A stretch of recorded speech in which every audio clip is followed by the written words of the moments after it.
Good morning all friends. मेरे legal advice by Sheikh Javed Mohammad advocate channel पर आपका स्वागत है।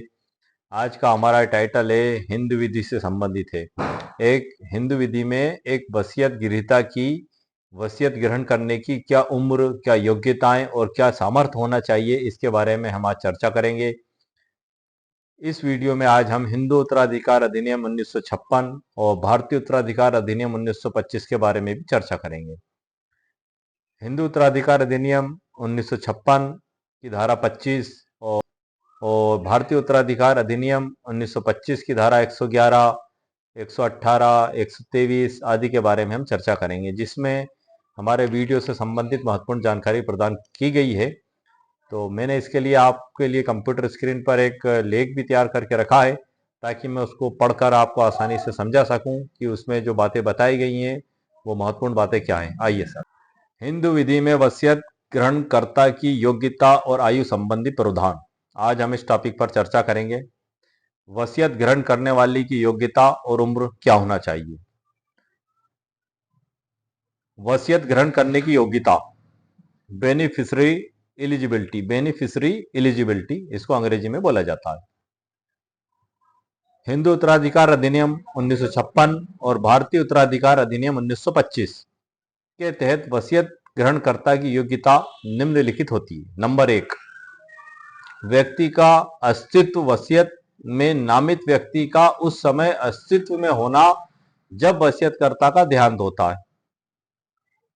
अगर वसीयत में कोई ऐसा व्यक्ति है जिसका निधन वसीयतकर्ता की मृत्यु से पहले हो चुका है, तो वसीयत का यह हिस्सा अमान्य हो सकता है जब तक कि दर्शित ना हो कि उस व्यक्ति की अनुपस्थिति में उसकी संतान को संपत्ति मिलेगी। मतलब वसीयत में अगर इस बात का उल्लेख है कि जिसके पक्ष में वसीयत की गई है, यदि वो मृत्यु को प्राप्त हो जाता है तो उसके मरने के बाद ये संपत्ति उसकी संतान को प्राप्त होगी। ये स्पष्ट वसीयत में उल्लेख होना चाहिए। यदि ये स्पष्ट उल्लेख नहीं है तो वसीयत उसी के पूर्ति रह के समाप्त मान ली जाती है। जैसा कि इसमें लिखा हुआ है कि अगर वसीयत में कोई ऐसा व्यक्ति है जिसका निधन वसीयतकर्ता की मृत्यु से पहले हो चुका है, तो वसीयत का वह हिस्सा अमान्य हो सकता है जब तक कि वह निर्देश ना हो कि उस व्यक्ति की अनुपस्थिति में उसकी संतान को संपत्ति मिलेगी।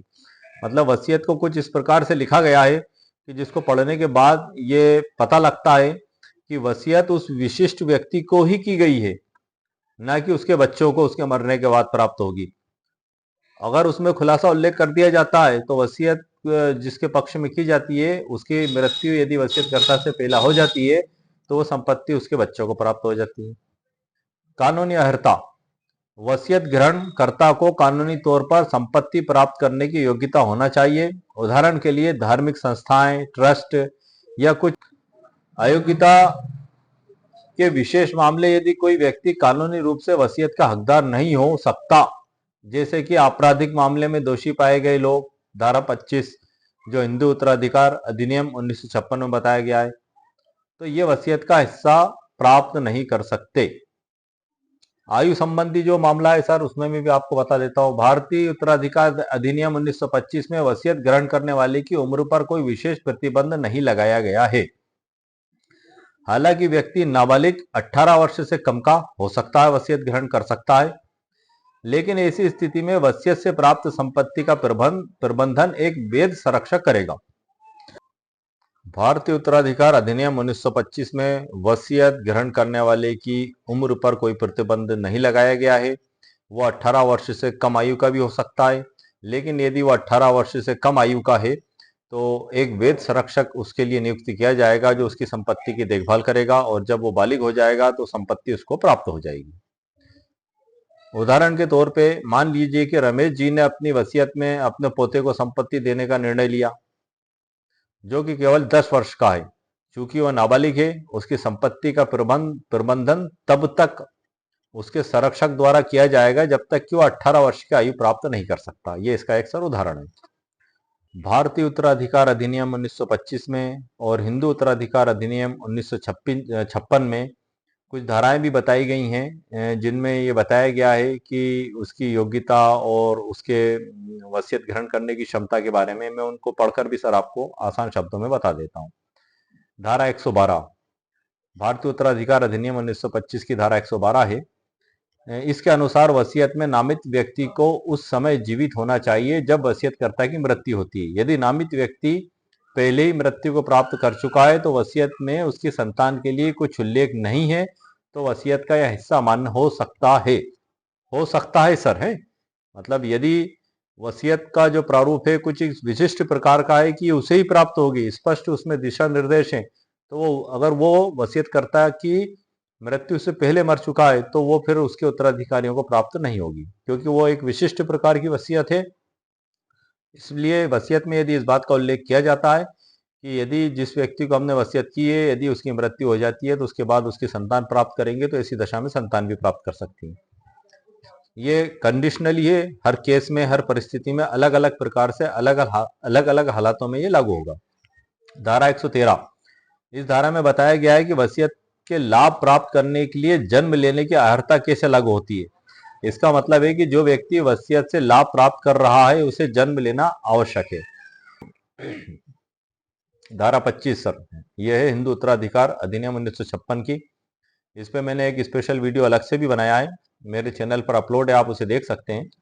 इसमें प्रावधान है कि कोई भी व्यक्ति जिसने अवैध तरीके से वसीयतकर्ता की मृत्यु की या वसीयत को प्राप्त करने के लिए आपराधिक कृत्य किया वह लाभ प्राप्त करने के लिए अयोग्य होगा। मतलब यदि कोई व्यक्ति इस वजह से वसीयतकर्ता की मृत्यु कर देता है या उसके साथी भाई की या अन्य परिवार की कि उसका हिस्सा भी उसको मिल जाए, तो ऐसी दशा में अपराध साबित होने की दशा में वो वसीयत से प्राप्त संपत्ति या उत्तराधिकार से संपत्ति प्राप्त करने का अधिकारी नहीं होगा। हमारा टाइटल है कि हिंदू विधि के तहत एक वसीयतकर्ता की क्या योग्यता और क्षमता होना चाहिए। तो हिंदू विधि के तहत आयु संबंधी कोई प्रतिबंध नहीं है, 18 वर्ष से कम आयु का व्यक्ति भी संपत्ति को वसीयत में प्राप्त कर सकता है। और धारा 25 जो है कि एक महत्वपूर्ण धारा है, जिसमें यदि किसी व्यक्ति के द्वारा इस नियत से इस मकसद से हत्या की जाती है कि वसीयत में उसको ज़्यादा लाभ प्राप्त हो, ज़्यादा हिस्सा प्राप्त हो, तो ऐसा भी व्यक्ति उत्तराधिकार और वसीयत से संपत्ति प्राप्त करने का अधिकारी नहीं होगा। वसीयत एक महत्वपूर्ण दस्तावेज होता है। इसके बारे में मैं आपको इसके महत्व को समझाने के लिए दो शब्द कहना चाहूँगा सर, दो शब्दों में मैं इसको समझाना चाहूँगा। लिखा है जो कागज पर वह आखिरी फरमान है, इस वसीयत के शब्दों में जिंदगी का अरमान है। लिखा है जो कागज पर वह आखिरी फरमान है, इस वसीयत के शब्दों में जिंदगी का अरमान है। जी हाँ सर, एक वसीयत एक अंतिम इच्छा पत्र होता है, इसमें लिखने वाले का आखिरी अरमान और फरमान होता है। इसे भारतीय उत्तराधिकार अधिनियम 1925 की धारा 2H में परिभाषित किया गया है। इसमें बताया गया है कि वसीयतकर्ता उसकी स्वस्थ और जीवित अवस्था में उसकी संपत्ति की उसके मरने के बाद क्या व्यवस्था होगी, उसके उत्तराधिकारियों में किसको किस प्रकार से दी जाएगी, इसकी व्यवस्था करता है। इसको वसीयत कहते हैं। और ये वसीयतकर्ता की मृत्यु के बाद इस प्रभाव में आती है और उसके बाद ही जो जिनके लिए ये लिखी गई है वो उसको संपत्ति को प्राप्त करते हैं। भारतीय उत्तराधिकार अधिनियम 1925 की धारा 59 और 63 दोनों बड़ी महत्वपूर्ण धारा हैं। धारा 59 में बताया गया है कि वसीयतकर्ता का स्वस्थ चित्त और बालिग होना जरूरी है। मतलब वसीयतकर्ता जिस समय वसीयत कर रहा है उस समय उसका स्वस्थ चित्त होना जरूरी है। स्वस्थ चित्त होने से मतलब यह है कि वसीयत में क्या लिखा जा रहा है और उसका क्या परिणाम होगा और उसके मरने के बाद किस प्रकार से उसके उत्तराधिकारियों में ये प्राप्त होगी, इसका पूरा ज्ञान और समझ उसको होना चाहिए। यदि वो बेहोशी की हालत में, मरणासन हालत में है या पागलपन की हालत में है, तो इस प्रकार से यदि उससे वसीयत लिखवा ली जाती है तो वसीयत विधि अनुसार मान्य नहीं होगी।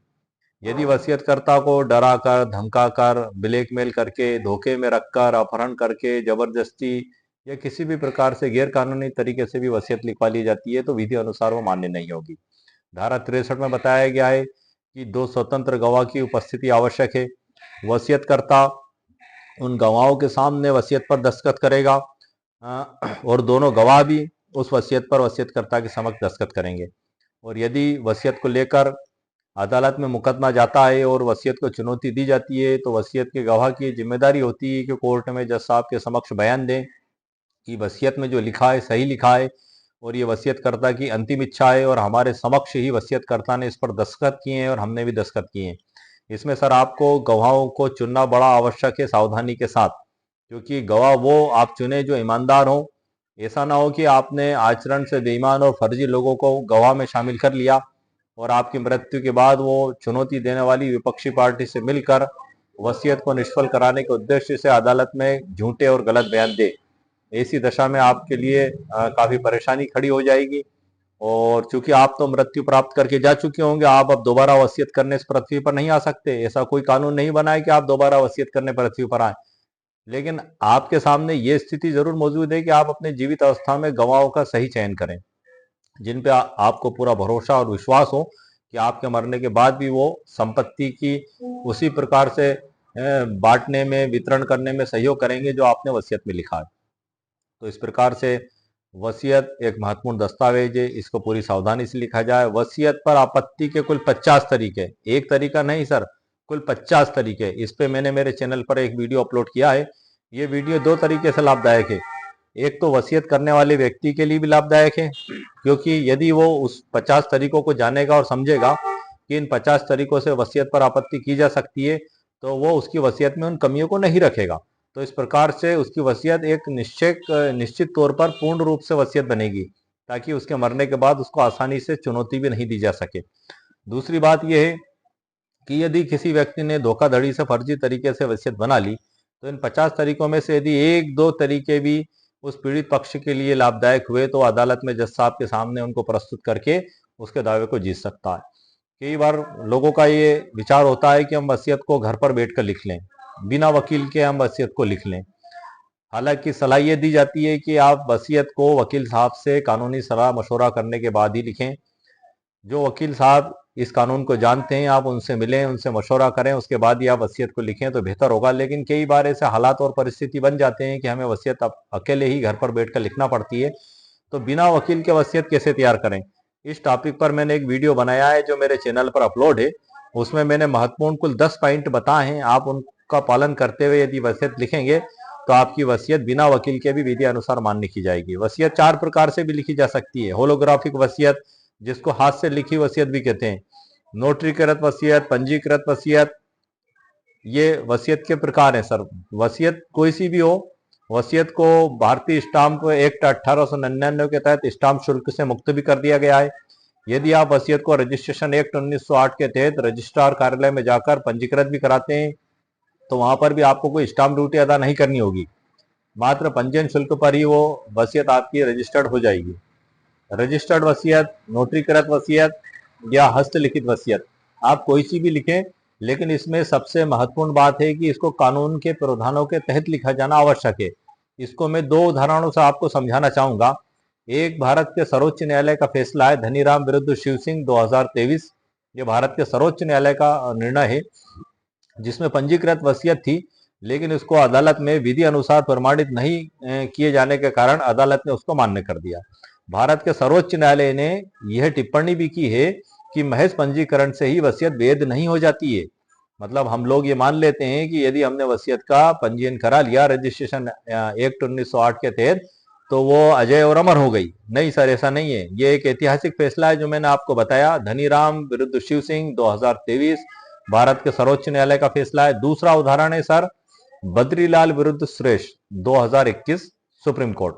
यह भी एक लैंडमार्क जजमेंट है, एक ऐतिहासिक फैसला है, जिसमें नोटरीकृत वसीयत को भारत के सर्वोच्च न्यायालय के द्वारा मान्यता प्रदान की गई थी। इन दोनों सुप्रीम कोर्ट के फैसलों से हमें एक बात सीखने को मिलती है कि वसीयत चाहे नोटरीकृत हो, चाहे पंजीकृत हो, चाहे हस्तलिखित हो, उसका कानूनी रूप से लिखा जाना आवश्यक है।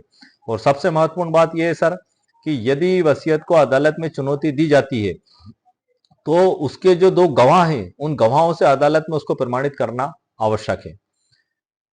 भारतीय साक्ष्य अधिनियम की धारा 68 में बताया गया है कि वे दस्तावेज जिनको गवाहों से प्रमाणित करना आवश्यक है, साक्ष्य में तब तक ग्राह्य नहीं माने जाएंगे जब तक उनको गवाहों से प्रमाणित नहीं कर दिया जाता। वसीयत भी इसी प्रकार का दस्तावेज है।